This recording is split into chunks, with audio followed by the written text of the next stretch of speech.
वक्रतुंड महाकाय सूर्यकोटि समप्रभ निर्विघ्नं कुरु मे देव सर्वकार्य सुसर्वदा। ओं गणेशाय नमः। पुणी थरे इच्छाशक्ति चैनल को आपण मानकु बहुत बहुत स्वागत। सांग माने आजिर भिडियोटी बहुत ही महत्वपूर्ण। आजिर भिडियो रे आमे आज कथा हेबा एई वर्ष माने 2025 रे गणेश पूजा केबे पालन करिबा आ तार शुभ मुहूर्त कोन रहिछि आ ता सहित जानिबा कि को कारण जोगु गणेश चतुर्थी दिन काहेकि चंद्र दर्शन करंती नाही आउ एई दिन चंद्र दर्शन कले को दोष आमको लागि थाए। कोन आपण माने जानि छंती पूरा वर्ष सारार 30 टी चतुर्थी रु गोटे ही चतुर्थी एभली होई थाए जोथिरे चंद्रमांकर दर्शन वर्जित होई थाए। कोन आपण केबे भाबी छंती कि जदी गोटे थर भी चंद्रमा को देखि देबे तो मिथ्या कलंक काहेकि लागि थाए। आ कोन आपण जानि छंती कि एहार सीधा सीधा संबंध भगवान गणेशक सहित जुड़ा अछि। तो एहार उत्तर जानिबा पई भिडियोटी को शेष पर्यंत निहाती भावरे धैर्यर सहित देखंतु आपण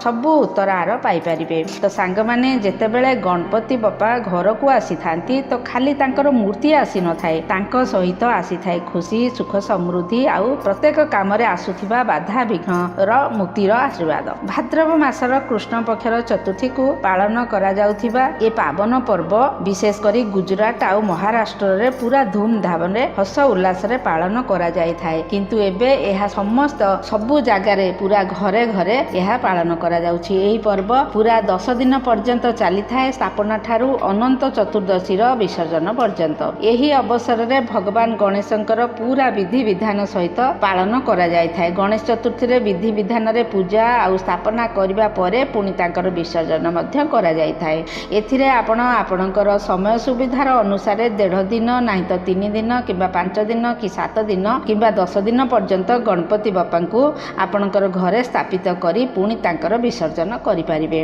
अंतिम दिन माने अनंत चतुर्दशी को गणपति बापा को विदाई दिया जाय थाए आउ मूर्ति को पवित्र जल रे विसर्जित करा जाय थाए। किंतु एथर गणेश चतुर्थी को नै भक्त मानक मन रे बहुत बेसी कन्फ्यूजन रो स्थिति उपजुछि काहेकि ना ए वर्ष गणेश चतुर्थी 2 दिन पडुछि। तो एमिति रे बड़ प्रश्न उठुछि कि बापा को भगवान गणेश को घर को केबे आनिबे आ पूजार सबुठारु शुभ मुहूर्त कौन होउची केबे पडुची आउ कौन आपण जानिछंती पूरा वर्षर 30 चतुर्दशी रु खाली एई चतुर्दशी जो दिन चंद्रमा को देखिबा मना होई थाए। हां आज्ञा एई एकमात्र भाद्र मासर शुक्ल पक्षर चतुर्थी ही एमिति रहस्यमय चतुर्थी जोथिरे चंद्रमांकर पूजा तो करा जाय थाए अर्घ्य मध्य दिया जाय थाए किंतु चंद्रमांकर दर्शन करा जाय न थाए। माने एही दिन भूल मध्य चंद्रमा को देखिबा कथा नुहे। जो व्यक्ति भाद्रव मासर शुक्ल पक्षर चतुर्थी को चंद्रमा को देखी देई थाए दर्शन करी देई थाए ता उपरे मिथ्या कलंक लागि पारे। प्रकृत रे एपरि काहेकि हेई थाए एही रहस्य आज मु आपण मानकु कहिबा को जाउछि। तो एही सबुर उत्तर आपण को एही भिडियो रे मिलिबो सेथि पई आपण माने एही भिडियोटी को शेष पर्यंत निहाती देखंतु आ मझिरु केबे भी स्किप करंतु नाही। आ जदि आपण चाहुचंती गणपति बापा आपण मानक जीवन रे सबु दुख कष्ट निवारण करंतु तो कमेंट बॉक्स रे लिखि दियंतु गणपति बापा मोरिया। सबुठारु प्रथमे जानिबा कि काहेकि भाद्रव मासर शुक्ल पक्षर चतुर्थी को चंद्रमा देखिबा अशुभ होई थाए। श्री कृष्ण मध्य चंद्रमा का दर्शन करिथिले सेही कारणरु तांकु मध्य चोरीर मिथ्या आरोपर सम्मुखीन हेबाको पड़िथिला।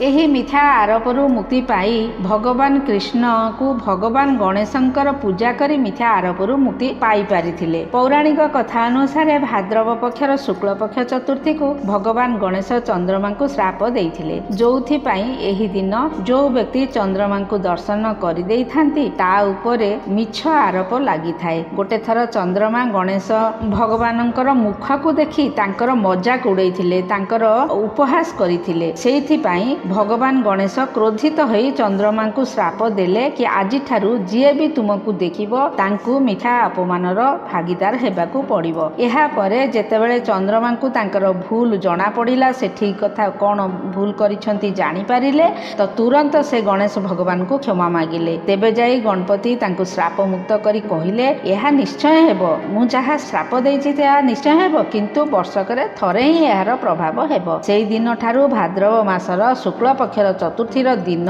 चंद्रमा दर्शनर कलंकर मान्यता चली आसुछि। एथर आसंतु जानिबा गणेश चतुर्थी कौ दिन करिबा आउ पूजार शुभ समय कौन अछि। एथर चतुर्थी तिथि 26 तारिख मंगलवार द्विपहर 1:55 प्रारंभ हेउछि, जार शेष परदिन 27 अगस्त बुधवार द्विपहर 3:34 रे शेष हेब। एथिरे उदिया तिथिर अनुसार 27 अगस्त बुधवार दिन को गणेश चतुर्थी पालन करा जिवो। किंतु काहेकि ना गणेश चतुर्थी व्रतरे चंद्रमा को पूजा करिबा किंतु अर्घ्य देवा अनिवार्य होइथाय किंबा चंद्रमांकर पूजा रे व्रत अधूरा हेइथाय, काहेकि ना 27 अगस्त को द्विपहर ही तिथि समाप्त हो जाय थाय। एथिरे चंद्रमा को पूजा करिवार जो शुभ समय प्राप्त हेबो से 26 अगस्त मंगलवार को हेबो। एथिरे आपण जदि चाहिबे तो 26 अगस्त मंगलवार को चतुर्थीर व्रत रखि पारिबे। आउ 27 अगस्त बुधवार को भगवान गणेशंकर स्थापना करि पारिबे। आउ 26 अगस्त मंगलवार को चंद्रमा दर्शनर वर्जित समय हेबो द्विपहर 1:55 रु राति 8:37 पर्यंत, काहेकि ना एई दिन 8:37 रे चंद्रमा अस्त होई जिवे। सेइथि पई जो माने चंद्र पूजा व्रत रखिथिबे से माने 8:37 पूर्वरु पूजा समाप्त करिदेबे। एथर 26 अगस्त मंगलवार को बाली तृतीयार व्रत मध्य रहिछि। एबे आसंतु जानिबा 27 अगस्त बुधवार शुभ मुहूर्त विषय रे। एही दिन सूर्य उदय काल हेउछि 6:11 रे, सूर्य अस्तर समय हेउछि संध्या 6:45 रे, ब्रह्म मुहूर्त हैला सकाळ 4:35 रु 5:23 पर्यंत, शुभ जोग हैला द्विपहर 12:35 पर्यंत। यह परठारु शुक्ल जोग प्रारंभ, भद्रा सकाळ 5:57 रु द्विपहर 3:34 पर्यंत रहुछि। यह पाताल लोक बास जोगु, तेणु यह अशुभ नुहे। राहु काल द्विपहर 12 रु 1:30 पर्यंत। आउ 27 अगस्त बुधवार को अभिजित मुहूर्त प्राप्त हेब नाही। अभिजित मुहूर्त रे भगवान गणेशंकर पूजा करिबा पई बहुत ही शुभ मना जाय था। आउ एही दिन पूजा करिया पई बा स्थापना करिबा पई सबठारु शुभ मुहूर्त हैला रवि जोग सकाळ 5:57 रु 6:04 पर्यंत। विजय मुहूर्त रहिबो द्विपहर 2:31 रु 3:22 पर्यंत। यह छडा गोधूली समय संध्या 7:48 रु 8:10 पर्यंत। एही सबु जोगरे आपण गणपतिंकर स्थापना करि पारिबे। आउ एही दिन चंद्र उदय समय रहिबो सकाळ 9:28 रे, आउ चंद्र अस्त समय रहिबो राति 8:57 रे। चतुर्थी रे चंद्रमा दर्शन करिबा वर्जित माना जाय थाए, तेणु 8:57 पर्यंत आपण चंद्रमा को दर्शन करंतु नाही। ध्यान रखिबे भाद्रव शुक्ल चतुर्थी को चंद्र दर्शन कले मिथ्या कलंक लागि पारे। एही दिन गणपतिंकर पूजा करिबा परे पान, गुआ, लड्डू, मोदक, दुब इत्यादि भोग लगा जाए। आउ चतुर्थी व्रत रे गणपति बापांको पूजा सकाळ आउ संध्यारे अवश्य करिबा दरकार। द्विपहर समय रे मध्य गणपति बापांको भोग लगाइबा दरकार। तो सांग माने जदि आपनकु मोर ए परिश्रम पसंद आसुची तो गोटे छोटिया लाइक मो पई बहुत बड़ आशीर्वाद हेबो। आउ कमेंट रे गणपति बापा मोरिया खाली मो पई शक्ति प्रदान करिबो नाही, बरं बापांको कृपा आपण आउ आपणकर पूरा परिवार उपरे रहिबो। तो चालंतु एबे खूब आनंद उल्लास रे गणपतिंकर पूजा पालन करिबा। जय जगन्नाथ।